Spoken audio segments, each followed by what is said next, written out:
சம்பவம் நடந்த அன்று மதியம் மூணாவது ஆள் ஒருத்தர் உள்ள இருந்தாங்கன்னு அடிச்சு சொல்றாங்க. ஸ்ரீ காயத்ரி கொலுப்படி 4 மாடல்ல ஒரு நியூ ஃபோல்டபிள் டிசைன் கொலுப்படியை இந்த நவராத்திரிக்கு லான்ச் பண்ணிருக்கோம். இன்னைக்கு ஆர்டர் பண்ணுங்க. இந்த நவராத்திரிக்கு நீங்கள் நெல்லை வசந்தனோட மிக நீண்ட நாட்கள் பயணம் பண்ணியிருக்கீங்க. அவர் ஜோசியம் சொல்லும்போது பக்கத்தில் இருந்து பார்க்கக்கூடிய வாய்ப்பு உங்களுக்கு கிடைச்சிது. அது மாதிரி நீங்கள் பார்த்ததில் எது உங்களை மிக அதிசயப்பட வைத்த விஷயம்? பலன்கள் சொல்கிறதுலையும் நிறைய வித்தியாசங்கள் இருக்குது. பலன்கள் சொல்லும் பொழுதே ஒரு மலேசியாவிலேருந்து ஒருத்தங்க, மலேசியா சிங்கப்பூர்லேருந்து ஒருத்தங்க வந்திருந்தாங்க. தாயும் மகனும் வந்திருந்தாங்க. நம்ம ஊரில் சுற்றி காட்டுறதுக்கு ஒருத்தர், அவங்க நண்பர், குடும்ப நண்பர் போல இருக்குது, அவரும் வந்திருக்கிறார். அப்போ இவங்க ஒரு ஜாதகம் பார்க்கும்போது கேட்குறாரு, நேற்று மாலுக்கு போனீங்களான்னு கேட்குறாரு. மாலுக்கு போனீங்களான்னு கேட்குறாரு வசந்தன் ஐயா. ஆமாம், மாலுக்கு போனேன்.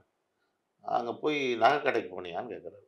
நகை கடைக்கு போனேன். நாங்கள் செயின் ஒன்று வாங்கிட்டு வேண்டான்னு திரும்ப கொடுத்தியான்னு கேட்டார். என்னங்க அது? இது கேட்கறதுக்கு நாங்களும் ஜோதிடம் படித்தவங்க தானே, இது எப்படிங்க எச்சினி இல்லாமல் சொல்ல முடியும்னு தான் தோணும் நமக்கு. ஆனால் எப்படிங்க சொல்கிறீங்க நீங்கள் அப்படின்னு கேட்டாங்க. நாங்கள் கேட்டோம். அப்புறம் அவங்க முதல்ல கேட்டாங்க. ஆமாம், கரெக்டாக சொல்கிறீங்க சார், செயின் வாங்கி கேஷ் கவுண்டர் வரைக்கும் வந்துருச்சு. கேஷ் கவுண்டரில் கொடுத்துட்ட பிறகு என் பொண்ணு அதை வேணான்ட்டா, அதனால் அந்த மாடல் வேண்டான்னு சொல்லி கொடுத்துட்டு நாங்கள் வாங்காமல் வந்துட்டோம் அப்படின்னு. எங்களுக்கு ஆச்சரியம். அதுக்கு கிரக காரணம் கேட்டோம். அதுக்கப்புறம் அவர் சொன்னார், இந்த காரணத்தினால தான் நான் இப்படி பலன்கள் சொன்னேன் அப்படின்னார். சந்திரனும் புதனும் சேர்ந்தால் மால்னு வரும், அந்த வார்த்தையை குறிக்கும். அப்போ அங்கே போயிருக்காங்க. அப்போ நகை கடை குறிக்கக்கூடிய கிரகம் இது. வாங்கிட்டு திருப்பி கொடுத்தது ஏன்னு சொன்னீங்க? அது வக்ரமாக இருந்ததில்ல, முன்ன வந்து பின்ன போகணும்ல, அதனால் வந்துட்டு திரும்ப போச்சு அப்படின்னாரு. அப்போ அவங்கள்ட்ட தொடர்ந்து கேட்குறாரு அவர், நேற்று ஊறுகாய் வாங்கினீங்களான்னு கேட்குறாரு. ஆமாங்க, ஊறுகாய் வாங்கினோம் அப்படின்னா 3 வகை ஊறுகாவான்னு கேட்குறாரு. உடனே அந்த கூட நண்பர் வந்தார் இல்லையா, வழிகாட்டுறவர், அவர் வந்து சந்தோஷமாக இவர் தப்பாக சொல்லிட்டாருன்றதுக்காக கிடையவே கிடையாது, 2 வகை ஊறுகாய் தான் வாங்கணும். இல்லைண்ணே, இல்லையே 3 ஊறுகாய் காட்டுதேன்றார். 2 ஊறுகாய் தாங்க வாங்கணும், எங்களுக்கு தெரியணும்னா. அந்த அம்மா சொல்கிறாங்க, இருங்க நேற்று உங்கள் வீட்டுக்கு கூப்பிட்டு போனீங்களா? அவங்களே கேட்குறாரு. ஆமாம். அப்போ நீங்கள் வெளியே போயிருந்த நேரத்தில் உங்கள் அம்மா ஒரு பாட்டில் ஊறுகாய் கொடுத்தாங்க எங்களுக்கு. ஆக மொத்தம் 3 பாட்டில் ஊறுகாய் எங்களுக்கு வந்துருச்சு அப்படின்னாங்க. இதெல்லாம் வந்து நம்ம குறி சொல்கிற மாதிரி சொன்னால் கூட, ஆனால் இது வந்து கிரகங்கள் அடிப்படையில் தான் சொல்லுவார் அவர். இவ்வளவு துல்லியமாக ஒரு மனிதன் சொல்லணும்னா சுவாசமும் அதுவாக இருக்கணும், எந்த நேரமும் அதே சிந்தனையில் இருக்கணும், கிரகங்கள் சிந்தனையிலேயே இருக்கணும். நாடி நரம்பெல்லாம் ஊறி போன ஒருத்தனால தான் இதெல்லாம் பண்ண முடியும்னு. அப்படி கிரகங்களோட ஊறினா தான் இப்படிலாம் சொல்ல முடியும். அப்படி சொல்லக்கூடிய பெரிய மகான் தான் அவன். அதே போல் இன்னொரு நபர், அந்த நபருக்கு வசந்தன் ஐயா என்ன பண்ணாருன்னா, ஒரு ஹோமம் செஞ்சு தர ஒத்துக்கிட்டார். அவங்க குடும்பத்தில் எல்லாரும் பாரம்பரியமாக வந்து கால்கள் மட்டும் பாதிக்கப்பட்டுட்டு வரும், கால் மட்டும் பாதிச்சுட்டு வரும். பல தலைமுறையாக ஒருத்தங்க இருக்கிறாங்க. அப்போ இவர் சொல்கிறாரு, நான் சரி ஹோமம் வந்து அங்கே செய்யலாம், இதில் வெங்கடேஷன் பேர் உள்ள ஆள் யாராவது இருக்கிறாங்களா அப்படின்னாரு. ஆமாம், எங்கள் சொந்தத்தில் இருக்கார், அவங்களும் அந்த ஹோமத்துக்கு வரணுங்கிறார். சரி வரட்டும் அப்படின்னா, திருநள்ளாறு கோயிலுக்கு வந்து பக்கத்தில் ஒரு கோயில், அந்த கோயிலில் வந்து ஹோமம் பண்ணணும், நீங்கள் வந்துருங்கன்ட்டார். நான் இவரை காரில் வச்சு அழைச்சிட்டு போகிறாங்க. அழைச்சிட்டு போயிருக்கிறோம். அங்கே எல்லாரும் வர்றாங்க இறங்கி. அந்த வெங்கடேஷன்றவரும் இறங்கி வராரு. அந்த பேர் உள்ள ஆள் யாரையாவது ஒருத்தர் கூட்டியாருன்னு சொன்னார்ல, பார்த்தா அவரும் கால் குணமாக வராரு. இப்போ தற்சமயமாக ஒரு 6 மாதமாக தான் பாதிக்கப்பட்டிருக்காரு. அது வரைக்கும் நல்லா இருந்தவரா. இப்போ ஒவ்வொரு தலைமுறையில் ஒருத்தர் பாதிக்குது. இப்போ வாங்க உட்காரலான்னு சொல்லி உட்காந்து அந்த ஹோமங்கள்லாம் நடந்துட்டு இருக்குது. சாயந்தரம் ஒரு 5:30 6 மணி இருட்டும் சமயமாக இருக்கும். அப்போது ஒரு பொருள் ஒன்று, ஒரு மர்ம பொருளை ஒன்று துணியில், மஞ்சள் துணியில் சுற்றி அந்த ஹோமத்தில் எடுத்து அவர் வச்சார். ஹோமம் நடந்துட்டுருக்கு, ஹோமத்தில் தூக்கி வச்சார். வச்ச 5வது நிமிஷம் ஒரு வினோதமான சத்தம் கேட்டது. என்னன்னு இப்படி மேலே எட்டி பார்க்குறோம். எங்களுக்கு ஒரு 15-20 அடி உயரத்தில் ஒரு 50-100 கருடன் அப்படியே வந்து வட்டம் அடிக்குது பயங்கரமாக. இது நாங்கள் செய்கிற ஹோமம் வந்து நாகம் சம்பந்தப்பட்ட ஹோமம். ஆனால் கருடன் வந்து அங்கே பக்கத்தில் வட்டம் அடிக்குது. அதுவும் இவங்க யாகம் செஞ்சுட்டு இருக்கிறவங்கெல்லாம் இதை நிறுத்திட்டு அதை வேடிக்கை பார்க்க ஆரம்பிச்சிட்டாங்க. இது வரைக்கும் அப்படி வந்தது இல்லையா அந்த ஊரில். இவ்வளவு கருடன் எங்கேருந்து வந்ததுன்னே தெரில, வட்டம் அடிக்க ஆரம்பிச்சது. அப்போ இவர் என்ன சொன்னார், இல்லை பண்ணுறது நாகத்துக்கு உண்டானது. அப்போது கருடன் வந்துட்டா அங்கே நாகத்துக்கு என்ன வேலை, அதனால் ஹோமம் சக்ஸஸ் தான், நீங்கள் கண்டினியூ பண்ணுங்கன்ட்டு. அன்னைக்கு முடிஞ்சது. மறுநாள் இதோட கண்டினியூஷன், இன்னொரு ஹோமம். அங்கே நடக்கும் பொழுது எல்லாம் நடந்து முடிச்சுட்டு கிளம்பும்போது அவங்க வீட்டில் இருந்து வந்த ஒரு குழந்தை, அந்த குழந்தையோட வலது கால் கொலுசு காணாம போச்சு. இதில் என்ன ஒரு விசேஷம்னா, அவங்க வம்சமாக எல்லாருக்குமே வலது கால் தான் பாதிச்சுட்டு வந்தது. இந்த பொண்ணுக்கு வலது கால் கொலுசு வந்து காணாம போச்சு. அங்கேருந்து ஃபோன் பண்ணுறாங்க. நாங்கள் அங்கேருந்து கிளம்பிட்டோம். கிளம்பின பிறகு, ஐயா சாமி இது போல் கால் கொலுசு காணாம போச்சு. உடனே பிரசன்னம் போட்டு பார்த்தாரு. இல்லை அந்த கொலுசோட இந்த பிரச்சனை முடிஞ்சு போச்சு உங்கள் வம்சத்துக்கு. அந்த கொலுசு திரும்ப கிடைக்கும். அதை வந்து கோயில் உண்டியலில் செலுத்திட்டு ஊருக்கு போங்கன்னாரு. அடுத்து கொஞ்ச நேரத்தில் ஹோட்டல்லேருந்து ஃபோன் பண்ணியிருக்காங்க. கொலுசு இருக்குதுன்னு சொல்லியிருக்காங்க. அந்த கொலுசை வாங்கி கொண்டு போய் அங்கே திருநள்ளாறுலேயே செலுத்திட்டு இவங்க ஊர் வந்து சேர்ந்தாங்க. இன்றைக்கி அவங்க நல்லா இருக்காங்க. ஆமாம், அந்த குழந்தை காலில் ஏதோ ப்ராப்ளம் வர ஆரம்பிச்சது. இப்போ அதெல்லாம் நிவர்த்தியாகி நல்லா இருக்காங்க. இது போல் பல விஷயங்கள், பல அதிசயங்கள் அவர் பண்ணிகிட்டே இருந்தார். நாங்கள் அதெல்லாம் பக்கத்துலேருந்து பார்த்து இது அதிசயம்னு தெரியாமையே நாங்கள் அவரோட வளர்ந்தோம். பொதுவாக இப்போ ஜோசிய முறைன்னு பார்த்துக்கிட்டிங்கன்னா பல முறைகள் இருக்குது. இப்போ கேரளாவில் தாந்திரிக் முறையில் ஜோசியம் பார்க்குறாங்க. சில பேர் வந்து நாடி ஜோசியம் பார்க்குறாங்க. சில பேர் எண்கணிதம் இருக்குது. இதில் எதெல்லாம் வந்து ஒருத்தர் வந்து ஃபாலோ பண்ணுறது? அதாவது நமக்கு இன்னைக்கு வந்து ரசம் சாப்பிட்ணுன்னு தோணுனா ரசம் சாப்பிட்டுக்கிட்டு அதோட விட்டுறணும். நம்ம எல்லாத்தையும் பார்த்தோம்னா அங்கே தான் பைத்தியம் பிடிக்கும். நம்ம ஒரு விஷயம் இதுதான் இந்த ஜென்மத்தில் இவ தான் நமக்கு பொண்டாட்டின்னு முடிவாயிட்டா அந்த பொண்டாட்டியோட நிறுத்துறது தான் மரியாதை. நமக்கு எந்த காலகட்டத்தில் எது தேவைன்றது தான் முதல்ல பார்க்கணும். நியூமராலஜி அப்படின்றதெல்லாம் பிற்காலங்களில் வந்த கணிதமாக இருந்தாலும் அதுலேயும் ரொம்ப வேல்யூபிளானது. அது லைஃப்பில் ஒரு தடவை பார்க்குறதோடு நிறுத்திக்கணும். ஒன்று பேரை செட் பண்ணிக்கணும், இல்லை உங்கள் கம்பெனி நேம் செட் பண்ணிக்கிட்டு விட்டுறணும். அன்றாட நிகழ்வுக்கெல்லாம் ஜோதிடம் தான் ஒரே முறை. இந்த தாந்திரிக்ன்றது என்னன்னா, வராத ஒன்றை கூட வலுக்கட்டாயமாக வர வைக்கிறது தாந்திரிக். அது பண்ணுறதுக்கும் சிலர் இருக்காங்க. அந்த முறை செஞ்சவங்க தெரிஞ்சவங்க வந்து நம்ம மாநிலத்தோட கேரளாவில் ரொம்ப அதிகம். நம்ம ஊரில் கொஞ்சம் குறைச்சல் தான். இங்கே ஜோதிடத்தை தான் நிறையா ஃபாலோ பண்ணுறது. ஜோதிடத்தை பார்த்திங்கன்னா நமக்கு தேவையான எல்லா விஷயங்களும் அதில் கொட்டி கிடக்கு. இப்போ உதாரணத்துக்கு எனக்கு வேலை கிடைக்கல, ரொம்ப காலமாக கஷ்டப்படுறேன், அதுக்கு ஏதாவது வழி சொல்லுங்கள். எனக்கு திருமணம் ஆகாமல் தடைப்பட்டுருக்கு, என் மகளுக்கு 35 வயசு ஆச்சு, ஏதாவது வழி சொல்லுங்கள். சகலத்துக்கும் இந்த ஒரு விஷயம் ஜோதிடம் மட்டும்தான் பண்ணும். வியாதி இருக்குது, வியாதியை சரி செய்ய கேட்பாங்க. இதில் டாபிக் கவர் ஆகாததே கிடையாது அஸ்ட்ராலஜியில். பட் நியூமராலஜியில் மற்ற விஷயங்கள்லாம் பார்த்திங்கன்னா அந்த ஒரு குறிப்பிட்ட அளவு தான். ஒரு பிரச்சனைக்கு தீர்வு சொல்கிறதுக்கு அந்த நியூமராலஜியில் இருக்குன்றது அவ்வளோ பரவலாக பேசப்படலை. அது விஷயம் அங்கே இருக்கலாம், ஆனால் பரவலாக வந்து அதுக்காக அது அறியப்படலை. இந்த ஜோதிடம் மட்டும்தான் எல்லா இடத்துலையுமே நமக்கு கை கொடுக்கக்கூடியது. அன்றாடம் நடக்க போகிற நிகழ்வும் இதில் நமக்கு சுட்டி காட்டும். ஜோதிடம் பார்க்குறது தான் ஒரு சிறப்பான முறையும் கூட. இப்போ பில்லி சூன்யெல்லாம் வைக்கிறதா சொல்கிறாங்க, அதெல்லாம் எடுக்கிறதாவும் சொல்கிறாங்க. இது முறை இல்லையா? அதெல்லாம் இருக்கா? எல்லாமே நம்ம முன்னோர்கள் சொன்னப்பட்ட விஷயந்தான். நமக்கு நம்ம வந்து எதுவுமே புதுசாக இப்போ கண்டுபிடிச்சி வந்தது கிடையாது. அது உண்மையாக அதெல்லாம் இருக்குது. அது இன்னும் ரகசியமாக கடைபிடிச்சிட்டு வர்றவங்களும் இருக்காங்க. அது நிறைய அமானுஷ்யங்களையும் நாங்கள் பார்த்து வந்திருக்கோம். இந்த பில்லி சூன்யங்கள் மட்டும் இல்லைங்க, பொதுவாகவே நிறைய அதிசயங்களும் அற்புதமும் நம்ம மனித வாழ்க்கைக்குள்ளே ஏராளமாக புதஞ்சிருக்கு. இது சயின்ஸ் கூட விளக்கம் கொடுக்க முடியுமான்றது தெரியாது. என்னுடைய நண்பர் ஒருத்தர் இருந்தார், திருச்சியில் இருந்தார், இப்பயும் இருக்கிறார். அவர் ஒரு ஒரு 15-14 வருடம் முன்னாடி என்ன பண்ணாருன்னா, அவருக்கு திடீர்னு ஒரு சக்தி வந்தது. சக்தி வந்ததுன்னு சொல்லக்கூடாது. அவர் என்கிட்ட கேட்குறாரு, நான் ஜோதிடம் படிக்கலான்னு இருக்கிறேன், எனக்கு ஜோதிடம் சொல்லி கொடுனாரு. நான் இருக்கிறதுலே ஏபிசிடின்னு போட்டிருக்கேன், இந்த அடிப்படை புஸ்தகம் ஒன்று சொல்லி இதை வாங்கி படி முதல்ல, அப்புறமா நான் சொல்கிறேன்னு. அதை வாங்கிட்டேன்னு ஃபோன் பண்ணார். 2 நாள் கழித்து அவர் என்கிட்ட கேட்குறாரு, அப்பா நான் கற்றுக்கிட்டேன், நான் உனக்கு பலன் சொல்லிட்டான்னாரு. உனக்கு கொடுத்தது சாதாரண ஏபிசிடி புக்கு, சரி சொல்லுடா பார்ப்போம். மங்கை அக்கா வீட்டில் 10 நாளாக கலசம் வச்சு பூஜை செய்கிறாங்களா அப்படின்னு கேட்டான். நில்லு அது எந்த புத்தகத்தில் எத்தனாவது பக்கத்தில் மங்கை அக்கான்னு போட்டிருக்கு? ஏன்னா அது என்னோட சகோதரி பேர். அவங்க கலசம் வச்சு பூஜை பண்ண சொன்னவனே நான் தான். அது தெரிஞ்சது 2 பேர், நான் ஒன்று, என் சகோதரி ஒன்று.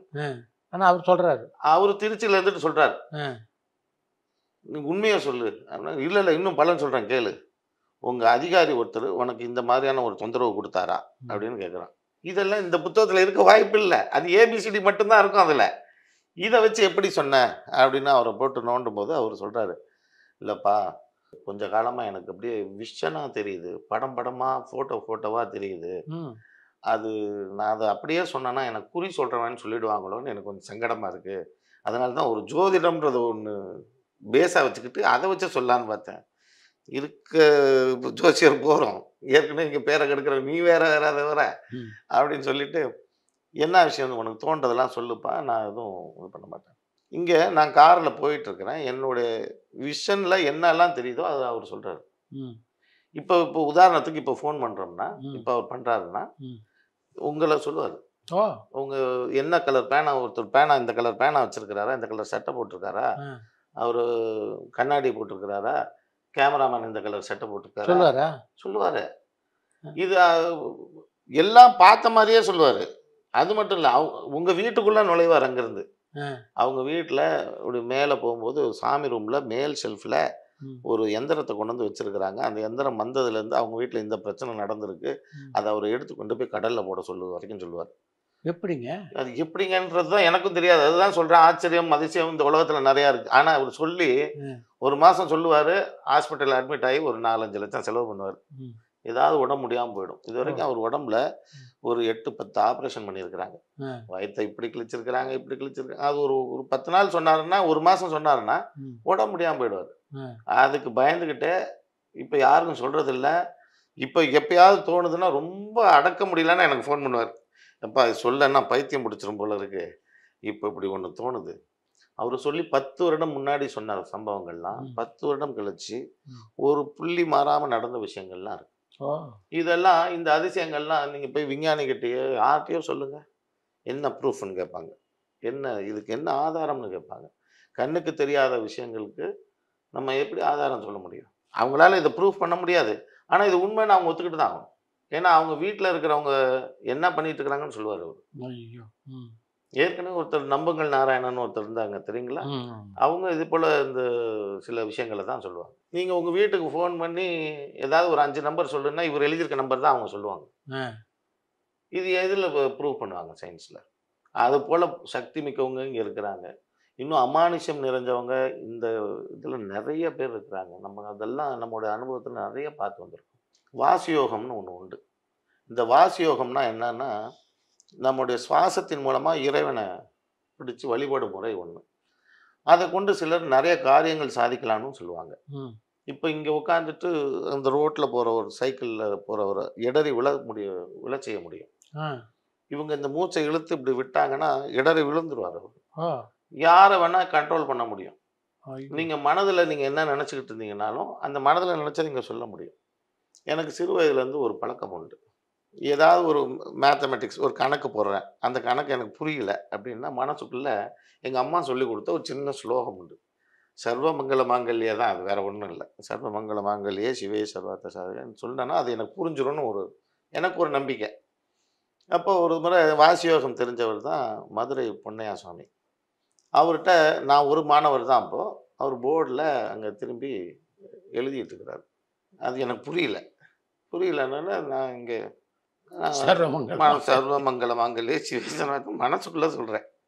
அங்கேருந்து திரும்பி கை ஓங்குறார். பாடம் நடத்திட்டு இருக்கிறேன், மந்திரம் சொல்லிட்டு இருக்கேன் அப்படின்னாரு. அப்போல்லாம் செலுத்து போயிடுச்சு எனக்கு. அந்த வயசு அப்படி, எனக்கு 23 வயது. நான் வாய் திறந்தெல்லாம் சொல்லலை, மனசுக்குள்ளே சொல்கிறதே அவர் பாடம் நடத்திட்டு இருக்கிறேன், மந்திரம் ஓதிட்டு இருக்கிறேன் அப்படின்னாரு. எனக்கு இதை கற்றுக்கிட்டே ஆகணும், வாசியோகம்ன்றதை கற்றுக்கிட்டே ஆகணும். அப்போ ஜோதிடம் நம்ம ஷார்ட்கட்டில் போகிறதுக்கு ஐடியாது. நம்ம ஜோதிடம் யாராவது ஒருத்தர் வந்த உடனே அவங்க மனசறிஞ்சு நம்ம சொல்லிடலாம் வாசியோகத்தை வச்சு அப்படின்னு அலைஞ்சேன்.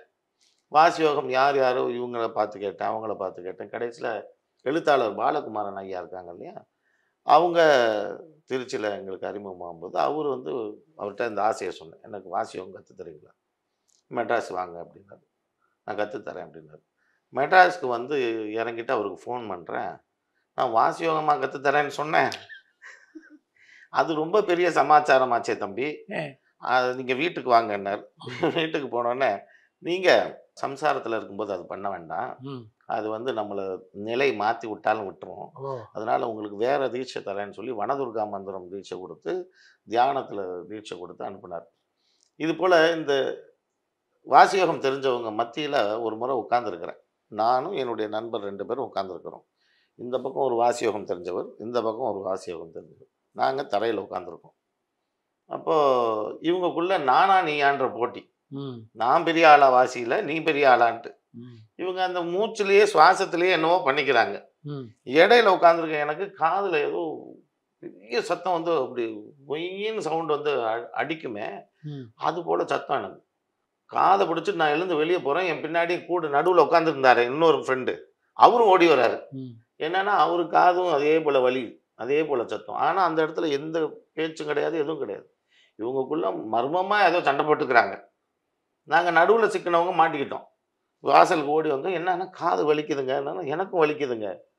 அப்புறம் எங்களுக்கு புரியல, அது என்ன நடக்குதுன்னே தெரியல. நாங்கள் அப்புறம் உள்ளே போகிறோம். உள்ளே போனால் அவங்க 2 பேரும் சிரிச்சுக்கிறாங்க. கடைசியில் இவங்க மாட்டிக்கிட்டாங்க, நடுவில் குறுக்க உட்காந்தவனுங்க. ஏய்யா நீ ஏயா பிள்ளைங்களை வச்சுக்கிட்டு அதெல்லாம் செய்கிறேன்னு அவரு கேட்க, ஓ நீ மட்டும் செய்யலாமா அப்படின்னு அவங்க. இதெல்லாம் நாங்கள் பார்த்ததில்ல, ஆனால் உணர்ந்திருக்கோம். குறுக்க உட்காந்ததுனால நாங்கள் அதெல்லாம் அனுபவிச்சிருக்கோம். இது போல் சம்பவங்கள் நிறைய இருக்குது. நிறைய அமானுஷ்யமான விஷயங்கள்லாம் இந்த உலகத்தில் இருக்குது. யாராலையும் ப்ரூவ் பண்ண முடியாது. ஜோதிடத்துக்கு அந்த அமானுஷ்யம் தேவையில்லை. ஆனால் ஜோதிடம் சாதாரண கிரகங்களே அதில் சொல்கிற பலனே அமானுஷ்யமான விஷயங்களை தரும். இப்போ நெல்லை வசந்தன் ஐயாவுக்கு எப்படி அந்த பருந்து வந்து பறந்ததுன்னு சொன்னோம். அது எல்லாம் நேச்சுரல் ஃபோர்ஸ். அந்த இடமே அந்த இயற்கையே அப்படி ஒரு ஆற்றலாக மாறி அந்த பறவைகளை இழுத்து வருவாங்க. அந்த கிரகங்களை வச்சு சொல்லும்போது ரொம்ப துல்லியமாக அது பலனை செய்யும். இப்போ பொதுவாக ஜோசியத்தை பற்றி பல பேருக்கு என்ன நம்பிக்கை இருக்குன்னா, பாஸ்டன்ஸ் நடந்தது எல்லாம் தெளிவாக சொல்லிடலாம், நடக்கிறத சொல்கிறது ரொம்ப கஷ்டம். நடந்த எல்லாருமே சொல்லுவாங்க. நடந்த நிறைய பேர் இப்போ நீங்கள் சொன்ன மாதிரி பல விஷயத்தை சொல்லும்போது ரெஃபரன்ஸோடு சொல்லுவாங்க. ஃப்யூச்சரை சொல்கிறது கஷ்டம் அப்படின்னு ஒரு நிறைய பேருக்கு ஒரு ஃபீல் இருக்குது. அதான் இப்போ ஜோதிடம் அப்படின்னு பார்க்குறோம்னா, ஜோதிடத்துக்கு என்ன சொல்லுவாங்கன்னா ப்ரெடிக்ஷன்ஸ்வாங்க இல்லையா? ஜோதிடத்தில் சொல்கிறது ப்ரெடிக்ஷன்ஸ். ப்ரெடிக்ஷன்ஸ்னால் என்ன? ப்ரெடிக்ஷன்ஸ்னால் யூகித்தல் அர்த்தம். ஆமாம். யூகிக்கின்ற என்ன? ஒரு அனுமானிக்கிறது, அவ்வளோதானே தவிர இது இந்த வகையாக இந்த கிரகங்கள் அமைவிருந்தால் இப்படி நடக்கும்னு யூகிச்சு சொல்லுகிறது தான். அவன் கடவுள் கிடையாது. ஜோசியர் வந்து கடவுள் கிடையாது. நடந்த விஷயம் இவங்களுக்கு தெரியும். அதனால் நம்ம ஒரு விஷயம் சொன்னால் ஆமாம் நடந்தது அப்படின்னு சொல்லி அவங்களால ஈஸியாக அண்டர்ஸ்டாண்ட் பண்ணிக்க முடியும். நடக்க போகிற விஷயம் அது மாதிரி நடந்தால் கூட ஒத்துக்க மாட்டான். எக்ஸாக்டாக நடக்கணும். இது எப்படின்னா, எனக்கு பணம் வரணும் அப்படிம்பா. சரி உனக்கு இப்போ பணம் வர காலம், போயிடுவான். அப்போ வருவான், நீங்கள் சொன்ன மாதிரி பணம் வரலையே, இல்லை பணம் வந்திருக்கே, தொழிலில் வரலையே, சொத்து வித்து தானே வந்தது. அது இவங்க ஓப்பனாக இருக்க மாட்டாங்க.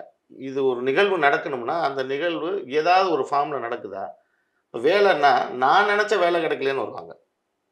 இப்போ அவங்க எதிர்பார்க்குறது என்னன்னா, ஒரு சொல்கிறாரு பரிகாரம், அந்த பரிகாரத்தை போய் செஞ்சால் இன்ஃபோசிஸில் தான் எனக்கு வேலை கிடைக்கணும், டிசிஎஸில் தான் இருக்கணும், அப்படி தான் அவங்க எதிர்பார்க்குறாங்களே தவிர கிடைத்த வேலையை போய் செய்யணுன்றது அவங்களுக்கு வராது. ஆனால் விதி அவங்களுக்கு என்னவோ அந்த இடத்துல உட்கார வைக்கும்.